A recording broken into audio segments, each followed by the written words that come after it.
ನಮಸ್ಕಾರ ಸ್ನೇಹಿತರೆ, ನಾನು ಇವತ್ತು ಸ್ವಯಂ ಪಾಕ ವತಿಯಿಂದ ಪುಳಿಯೋಗರೆ ಪುಡಿ ಅಥವಾ ಪುಳಿಯೋಗರೆ ಮಿಕ್ಸ್ ಇನ್ಸ್ಟಂಟ್ ಅದನ್ನ ಮಾಡೋಣ ಅಂತ ಹೊರಟಿದ್ದೀನಿ. ಬನ್ನಿ ನೋಡ್ಕೊಂಬರೋಣ ಇವಾಗ ಏನೇನ್ ಬೇಕು ಸಾಮಾನು ಅಂತ. ಅದಕ್ಕೆ ಪುಳಿಯೋಗರೆ ಮಿಕ್ಸ್ಗೆ ಈ ಲೋಟದಲ್ಲಿ 1 ಲೋಟ ಹುಣಸೆ ಹಣ್ಣಿನ ಪುಡಿ ತಗೊಂಡಿದ್ದೀನಿ.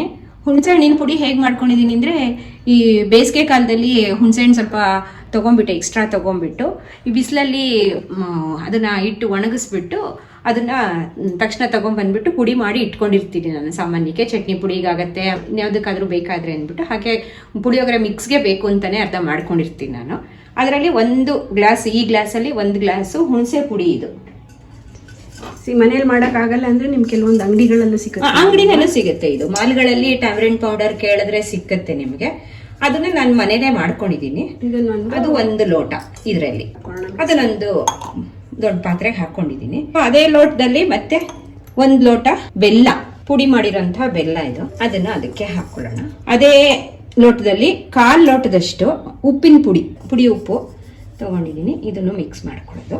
ಉಪ್ಪೊಂದು ನಿಮ್ಗೆ ರುಚಿಗೆ ತಕ್ಕಂಗೆ ಹಾಕೋಬಹುದು. ಉಪ್ಪು ಕೆಲವ್ರಿಗೆ BP ಇದೆ ಅದು ಅಂತ ಅಂದಾಗ ಸ್ವಲ್ಪ ಕಡಿಮೆ ಮಾಡ್ಕೋತಾರೆ. ನಾನು ನಾರ್ಮಲ್ ಆಗಿ ಇಷ್ಟು ಬೇಕು ಅಂತ ಹಾಕಿದ್ದೀನಿ. ಹೆಚ್ಚು ಕಮ್ಮಿ 4 ಟೇಬಲ್ ಸ್ಪೂನ್ ಅಷ್ಟು ಇದೆ ಅದರಲ್ಲಿ. ಅದೇ ನಿಮ್ ಲೋಟದಲ್ಲಿ 1/4 ಲೋಟ ಹಾಕೊಂಡ್ರೆ ಸಾಕು. ಇದು ಸಾರಿನ ಪುಡಿ ಮನೇಲಿ ಇರುತ್ತಲ್ಲ, ಸಾರು ಮಾಡೋದಕ್ಕೆ ಉಪಯೋಗಿಸ್ತೀವಲ್ಲ, ಅದು 2 ಟೇಬಲ್ ಸ್ಪೂನ್. ಸೊ ಅದನ್ನು ಇದ್ರೊಳಕ್ಕೆ ಹಾಕೊಳ್ಳೋಣ. 4 ಮಿಕ್ಸ್ ಮಾಡಿಬಿಟ್ಟು ಡ್ರೈ ಜಾರ್ ಇರುತ್ತಲ್ಲ, ಮಿಕ್ಸಿ ಜಾರ್, ಅದಕ್ಕೊಂದ್ಸಲಿ ಹಾಕೊಳ್ಳೋಣ. ಇದು ಎಲ್ಲ ಒಂದೇ ಸಮ ಮಿಕ್ಸ್ ಆಗಬೇಕು ಅಂತಂದ್ರೆ ಒಂದ್ಸಲಿ ಮಿಕ್ಸಿಗೆ ಹಾಕೊಳ್ಳೇಬೇಕಾಗತ್ತೆ. ಹಾಗಾಗಿ ಇವಾಗ ಅದನ್ನ ಮಾಡೋಣ. ಸಣ್ಣ ಉಪ್ಪು, ಬೆಲ್ಲ ಮತ್ತೆ ಮೆಣಸಿನ ಪುಡಿ ಇದೆಯಲ್ಲ, ಇದೆಲ್ಲ ಅದನ್ನು ಒಂದು ಜಾರಿಗೆ ಹಾಕೊಂಡ್ಬಿಟ್ಟು ಡ್ರೈ ಪೌಡರ್ ಮಾಡ್ಕೊಳ್ಳೋಣ. ಒಂದೇ ಸಮ ಬರುತ್ತೆ ಆಗ ಎಲ್ಲ. ಈಗ ಈ ಮಿಕ್ಸ್ಚರ್ ಎಲ್ಲ ಆಗಿದೆ, ಎಲ್ಲದನ್ನು ಹಾಕೊಂಡಿದ್ದೀನಿ. ಈ ತರ ಪುಡಿ ಮಾಡ್ಕೋಬೇಕು. ತರಿಯಾಗಿ ಆಗತ್ತೆ, ಏನಿಲ್ಲ. ಬೆಲ್ಲ ಎಲ್ಲ ಒಂದೊಂದು ದಪ್ಪ ಪುಡಿ ಇದ್ರೆ ಅದು ಸರಿ ಹೋಗುತ್ತೆ ಮಿಕ್ಸಿಗೆ ಹಾಕೊಳ್ಳೋದ್ರಿಂದ. ಬೇಕಾಗಿರುವಂತಹ ಇನ್ನೊಂದಷ್ಟು ಸಾಮಾನು ಅಂತಂದ್ರೆ, ಜೀರಿಗೆ 2.5 ಟೇಬಲ್ ಸ್ಪೂನು, 1.5 ಟೇಬಲ್ ಸ್ಪೂನು ಮೆಂತ್ಯ, 5 ಟೇಬಲ್ ಸ್ಪೂನು ಎಳ್ಳು, ಕರಿ ಎಳ್ಳು ತಗೊಂಡ್ರೆ ಒಳ್ಳೇದು, ಚೆನ್ನಾಗಿರುತ್ತೆ.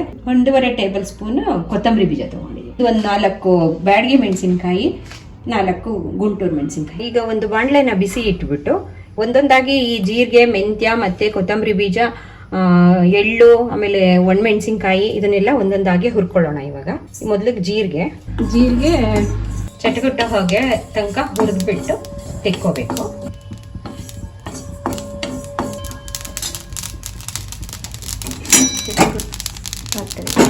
ಒಂದು ತಟ್ಟೆಗೆ ತೆಕ್ಕೊಳ್ಳಿ. ಅಷ್ಟು ಈಗ ಮೆಂತ್ಯ ಹಾಕೊಳ್ಳೋಣ. ಮೆಂತ್ಯ ಸ್ವಲ್ಪ ಜಾಸ್ತಿ ಹೊತ್ತೆ ಹುರ್ಕೋಬೇಕಾಗುತ್ತೆ, ಅದು ಕೆಂಪಾಗಬೇಕು ಸ್ವಲ್ಪ. ಹಾಗೆ ಒಂದೊಂದು ಸಿಡಿಯತ್ತೆ ಮೆಂತ್ಯ, ಆವಾಗ ಗೊತ್ತಾಗುತ್ತೆ ಅದಾಗಿದೆ ಅಂತ. ಹಾಗಾಗಿ ಅಲ್ಲಿವರೆಗೂ ಹುರ್ಕೋಬೇಕು, ಸ್ವಲ್ಪ ಕೆಂಪಾಗಬೇಕು. ಅದನ್ನು ಸುಮಾರಾಗಿ ಒಂದು ಮೀಡಿಯಂ ಹುರಿನ. ಮೀಡಿಯಂ ಹುರಿ. ಸೀದ್ ಹೋದ್ರೆ ರುಚಿ ಇರಲ್ಲ. ಹೌದು ನೋಡಿ, ಈಗ ಪಟಪಟ ಅಂತ ಇದೆ. ಮತ್ತೆ ಕೆಂಪು ಎಲ್ಲ ಕಾಳುಗಳು ಕೆಂಪಾದ್ಮೇಲೆ ತೆಗೆಯೋಣ ಇದನ್ನು. ಈಗ ಇದಾಗಿದೆ. ಜೀರಿಗೆ ಜೊತೆನೆ ಈಗ ಕೊತ್ತಂಬರಿ ಬೀಜ ಜಾಸ್ತಿ ಹುರಿಯೋದು ಬೇಡ. ಕೊತ್ತಂಬರಿ ಬೀಜ ಸಾಮಾನ್ಯ ಬೆಚ್ಚಗೆ ಮಾಡಿದ್ರೆ ಸಾಕು ಅಂತ ಹೇಳ್ತಾರೆ ಹುರಿಬೇಕು, ಯಾಕೆಂದ್ರೆ ಇದ್ರದ್ದು ಪರಿಮಳ ಹೊಟ್ಟೋಗುತ್ತೆ ಅಂತ ಹೇಳ್ತಾರೆ. ಹಾಗಾಗಿ ಕೊತ್ತಂಬರಿ ಬೀಜ ಜಾಸ್ತಿ ಹುರಿಯಲ್ಲ ನಾವು ಯಾವತ್ತು. ಬೆಚ್ಚಗಾಗಿದ ತಕ್ಷಣ ತೆಗಿಯೋದು. ಇದೇನು ಕೆಂಪಾಗಬೇಕು ಅಂತ ಏನಿಲ್ಲ. ಈಗ ಎಳ್ಳು ಹಾಕೊಳ್ಳೋಣ. ಕರಿ ಎಳ್ಳು. ಬಾಣಲೆ ತುಂಬಾ ಕಾದಿರ್ಬೇಕು. ಅವಾಗ ಹಾಕಿದ ತಕ್ಷಣ ಇದು ಚಟಪಟ ಅಂತ ಅಂದ್ರೆ ಮಾತ್ರ ಇದು ಚೆನ್ನಾಗಿ ಹದ ಬರೋದು.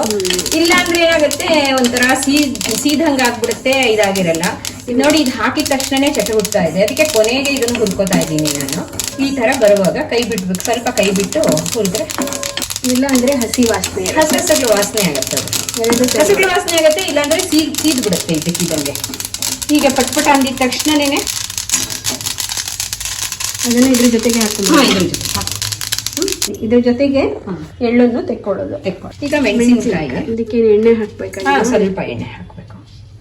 ಈಗ 1 ಚಮಚ ಎಣ್ಣೆ ಹಾಕಿ ಹುರಿದ್ರೆ ನಿಮ್ಗೆ ಘಾಟ್ ಇರಲ್ಲ ಅಷ್ಟೊಂದು. ಒಂಚೂರು ಕಪ್ಪಾಗದ್ ಬೇಡ. ಇದು ಬೆಚ್ಚಗಾದ್ರೆ ಸಾಕಷ್ಟೇ, ಗರಿ ಆಗ್ಬೇಕಷ್ಟೇನೆ. ಇದೇನು ಸ್ವಲ್ಪ ಎಣ್ಣೆ ಹಾಕೊಂಡು ಹುರ್ಕೊಂಡು ನಿಮ್ಗೊಂಚೂರು ಇದಾಯ್ತು ಅನ್ನೋದಾದ್ರೆ, ಬಾಂಡ್ಲೆ ಕಾದಿರುತ್ತಲ್ಲ, ಕಪ್ಪಾಗತ್ತೆ ಅಂತ ಕಂಡ್ರೆ ಸ್ಟವ್ ಆರಿಸ್ಬಿಟ್ಟು ಹಾಗೇನೆ ಬಾಂಡೆ ಒಳಗೆ ಬಿಟ್ಬಿಡಿ. 2 ನಿಮಿಷ ಬಿಟ್ರೆ ಅದೇನೆ ಸರಿ ಹೋಗುತ್ತೆ. ಗರಿ ಆಗಿರುತ್ತೆ. ಇಷ್ಟಾದ್ರೆ ಸಾಕು. ಈಗ ಏನೆಲ್ಲ ಹುರ್ಕೊಂಡಿದೀವಿ, ಮೆಣಸಿನ್ಕಾಯಿ, ಜೀರಿಗೆ, ಮೆಂತ್ಯ, ಕೊತ್ತಂಬರಿ ಬೀಜ, ಎಳ್ಳು ಎಲ್ಲದನ್ನು ಹುರ್ಕೊಂಡಿರೋದನ್ನ ಫುಲ್ಲು ಪೂರ್ತಿ ಆರ್ಬಿಡ್ಲಿ. ಆಮೇಲೆ ಆರದ್ಮೇಲೆ ಸಣ್ಣ ಮಿಕ್ಸರ್ ಜಾರ್ ತಗೊಂಡು ಅದರಲ್ಲಿ ಸಣ್ಣಗೆ ಪುಡಿ ಮಾಡ್ಕೋಬೇಕು. ಈಗ ಹುರ್ಕೊಂಡಿರೋ 5 ಮಸಾಲೆ ಪದಾರ್ಥಗಳನ್ನ ಈ ಮಿಕ್ಸಿ ಜಾರ್ಗೆ ಹಾಕ್ಬಿಟ್ಟು ಸಣ್ಣದಾಗಿ ಪುಡಿ ಮಾಡ್ಕೊಳ್ಳೋಣ. ಇಲ್ಲೊಂದನ್ನ ಇದು ಒಂಥರ ಇದು ಎಣ್ಣೆ ಬಿಟ್ಕೊಳ್ಳೋದ್ರಿಂದ ಅದನ್ನ ಇದೊಂದು ಸ್ವಲ್ಪ ಪುಡಿ ಆದ್ಮೇಲೆ ಆಮೇಲೆ ಹಾಕೋತೀನಿ. ಈಗ ಮೆಣಸಿನ್ಕಾಯಿ ಹಾಕೊಳ್ಳೋಣ. ಈ ಜಾರ್ನಲ್ಲಿರೋ ಅಷ್ಟನ್ನು ಪುಡಿ ಮಾಡಿಕೊಂಡು ಸಣ್ಣಗೆ, ಆಮೇಲೆ ನಂತರ ಈ ಎಳ್ಳನ್ನ ಹಾಕ್ಕೊಂಡು ಅದನ್ನು ಮಿಕ್ಸ್ ಮಾಡಿಕೊಂಡ್ರೆ ಈ ಪುಡಿಗೆ ಈ ಹುರಿದಿಟ್ಟಿರುವಂತಹ ಎಳ್ಳನ್ನು ಬೆರೆಸ್ಕೊಂಡು ಇನ್ನೊಂದ್ಸತಿ ಮಿಕ್ಸಿಗೆ ಹಾಕೊಂಡು ಈ ಪುಡಿ ಮಾಡ್ಕೊಂಡ್ವಲ್ಲ, ಇದು ಘಮ ಘಮ ಅನ್ನೋ ಪುಡಿನ ಈ ಹುಣಸೆ ಹಣ್ಣು, ಉಪ್ಪು, ಬೆಲ್ಲ ಎಲ್ಲ ಮಿಕ್ಸ್ಚರ್ ಒಂದಿತ್ತಲ್ಲ ಅದಕ್ಕೆ ಸೇರಿಸೋದು. ಮಸಾಲೆ ಪುಡಿ ಸ್ವಲ್ಪ ಉಳಿಸಿದ್ದೀನಿ. ಟೇಸ್ಟ್ ನೋಡ್ಬಿಟ್ಟು ಎಲ್ಲ ಆದಮೇಲೆ ಇನ್ನೊಂದಿಷ್ಟು ಬೇಕಾದರೆ ಮಿಕ್ಸ್ ಮಾಡ್ಕೋಬೋದು. ಸ್ವಲ್ಪ ಉಳಿಸಿದ್ದೀನಿ ಅಂದಾಜಲ್ಲಿ ಹಾಕಿ. ಈ ಪುಡಿನ ಚೆನ್ನಾಗಿ ಮಿಕ್ಸ್ ಮಾಡ್ಕೊಂಡ್ಮೇಲೆ ಇದು ಒಂದು ಸೈಡಿಗೆ ಇಟ್ಬಿಟ್ಟು ಒಗ್ಗರಣೆ ಹಾಕಿ ಇದಕ್ಕೆ ಇಂಗು, ಸಾಸಿವೆ, ಮೆಣಸಿನ್ಕಾಯಿ, ಕಡಲೆ ಬೀಜ ಎಲ್ಲ ಅದನ್ನು ಹಾಕಿ ಒಗ್ಗರಣೆ ಹಾಕೋದು ಕೊನೆಯ ಸ್ಟೇಜ್.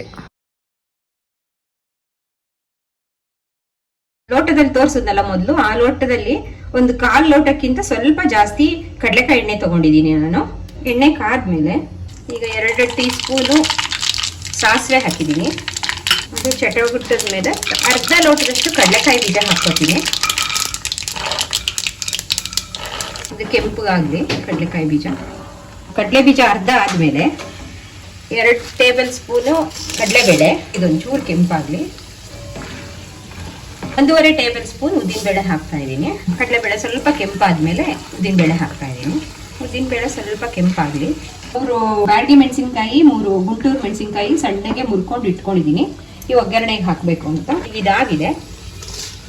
ಮೆಣಸಿನ್ಕಾಯಿ ಹಾಕ್ಕೊಳ್ಳಿ. 1 ಹಿಡಿಯಷ್ಟು ಕರಿಬೇವಿನ ಸೊಪ್ಪು. ಕೈ ಬಿಡದಲ್ಲೇ ಕುದಿತಾನೆ ಇರಲಿ. 1/4 ಟೀ ಚಮಚ ಅರಿಶಿನದ ಪುಡಿ. ಈಗ ಇದಿಷ್ಟು ಆಗಿದೆ. ಸ್ಟವ್ ಆರಿಸ್ಬಿಟ್ಟು ಅಂದಾಜು ಒಂದು 1/4 ಚಮಚ ಇರಬಹುದು ಇಷ್ಟು ಹಿಂಗನ್ನ ಕಾದಿರುತ್ತಲ್ಲ ಎಣ್ಣೆಗೆ ಹೀಗೆ ಮಿಕ್ಸ್ ಮಾಡಬೇಕು. ಮಿಕ್ಸ್ ಮಾಡಿದ್ರೆ ಅದರಷ್ಟು ಕದೆ ಎಣ್ಣೆಯಲ್ಲಿ ಕರಗತ್ತೆ. ಆದರೆ ಸ್ಟವ್ ಆರಿಸ್ಕೊಂಡು ಮಾಡೋದೇ ಒಳ್ಳೆಯದು. ಯಾಕೆಂದರೆ ಈ ಪರಿಮಳ ಇರುತ್ತಲ್ಲ ಹಿಂಗಿಂದು, ಅದು ಉರಿದ ತುಂಬ ಬಿಸಿ ಇದ್ದಾಗ ಹಾಕ್ಬಿಟ್ರೆ ಅದು ಪರಿಮಳ ಹೊಟ್ಟೋಗ್ಬಿಡುತ್ತೆ. ಹಾಗಾಗಿ ನಾನು ಸ್ಟವ್ ಆರಿಸ್ಬಿಟ್ಟೆ ಆ ಕಾದೆಣ್ಣೆಗೆ ಹಾಕ್ತೀನಿ. ಈ ಒಗ್ಗರಣೆ ಪೂರ್ತಿ ಆರೋ ತನಕ ಬಿಟ್ಬಿಡಿ. ಮೊದಲೇ ಬಿಸಿ ಇರುವಾಗಲೇ ಮಾಡಿಬಿಟ್ರೆ ಈ ಬೆಲ್ಲದ ಪುಡಿ ಎಲ್ಲ ಇರುತ್ತಲ್ಲ ಅದೆಲ್ಲ ಜಿನಗ್ ಬಿಟ್ಟು ಒಂಥರ ನೀರಾದ ಹಂಗಾಗ್ಬಿಡುತ್ತೆ. ಹಾಗಾಗಿ ಇದು ಪೂರ್ತಿ ಆರ್ಬಿಟ್ರೆ ಆಮೇಲೆ ಮಿಕ್ಸ್ ಮಾಡ್ಕೊಬೇಕು. ಬೆಲ್ಲನು ಮತ್ತೆ ಹುಣಸೆ ಹಣ್ಣು ಎರಡೂ ಒಂಥರ ಜಿನಗ್ ಬಿಡುತ್ತೆ. ಈ ಒಗ್ಗರಣೆ ಚೆನ್ನಾಗಿ ಆರಿದೆ. ಈ ಮಿಕ್ಸ್ಚರ್ಗೆ ಎಲ್ಲ ಹಾಕ್ಬಿಡೋಣ. ಎಲ್ಲದನ್ನು ನೀಟಾಗಿ ಒಂದ್ಸಲಿ ಮಿಕ್ಸ್ ಮಾಡಿ. ಒಗ್ಗರಣೆ ಹಾಕ್ಬೇಕಾದ್ರೆ ತುಂಬಾ ಎಣ್ಣೆ ಅನ್ಸುತ್ತೆ. ಇದು ಒಗ್ಗರಣೆ ಹಾಕುವಾಗ ತುಂಬಾ ಎಣ್ಣೆ ಅನ್ಸುತ್ತೆ. ಬಟ್ ಇದು ತುಂಬಾ ದಿನ ಇರಬೇಕಾಗಿರೋದ್ರಿಂದ ಇದು ತಗೊಳತ್ತೆ, ಪರವಾಗಿಲ್ಲ. ನೀವು ನಾಳೆ ದಿನ ಅನ್ನ ಕಲಿಸ್ಕೋಬೇಕು ಅಂತಂದ್ರೂ ಇನ್ನೊಂದ್ಸಲಿ ಬೇಕಾದ್ರೆ ಒಗ್ಗರಣೆ ಹಾಕಿ ಒಂಚೂರು ಎಣ್ಣೆ ಕಾಯಿಸಿ ಹಾಕ್ಬಿಟ್ಟು ಒಂಚೂರು ಸಾಸಿವೆ, ಇಂಗು, ಕಡಲೆಬೇಳೆ, ಉದ್ದಿನಬೇಳೆ, ಕಡಲೆ ಬೀಜ ಎಲ್ಲ ಹಾಕೊಂಡು ಮಾಡ್ಕೋಬಹುದು. ಇದು ಸಾಕಾಗ್ಲಿಲ್ಲ ನಿಮ್ಗೆ ಏನಲ್ಲ. ಕೊಬ್ಬರಿ ಏನ್ ಮಾಡ್ಬೇಕು ಅಂದ್ರೆ ಕೊಬ್ಬರಿನೂ ಹಾಕ್ಬೇಕು. ಪುಳಿಯೋಗರೆಗೆ ಸಾಮಾನ್ಯ ಕೊಬ್ಬರಿನೂ ಹಾಕ್ತಾರೆ, ಒಣ ಕೊಬ್ಬರಿನ.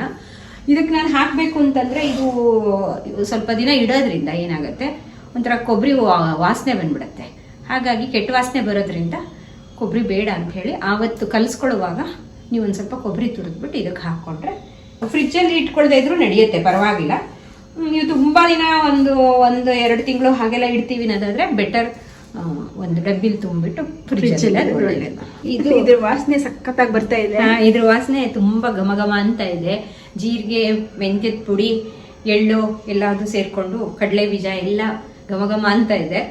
ತಕ್ಷಣ ಇದು ಒಂದು ರೀತಿ ಒಂದು ಸ್ವಲ್ಪ ಹೀಗೆ ತಟ್ಟಿಬಿಟ್ಟು ಸ್ವಲ್ಪ ಒಂದು ಅರ್ಧ-ಮುಕ್ಕಾಲು ಗಂಟೆ ಅಥವಾ ಒಂದು 2 ಅವರ್ಸೇ ಇಟ್ಟುಬಿಟ್ರೆ ಆಮೇಲೆ ಬಿಸಿ ಅನ್ನ ಮಾಡಿ ಅದಕ್ಕೆ ಹಾಕೊಂಡು ಕಲಿಸ್ಕೊಂಡು ತಿಂದರೆ ತುಂಬ ಚೆನ್ನಾಗಿರುತ್ತೆ.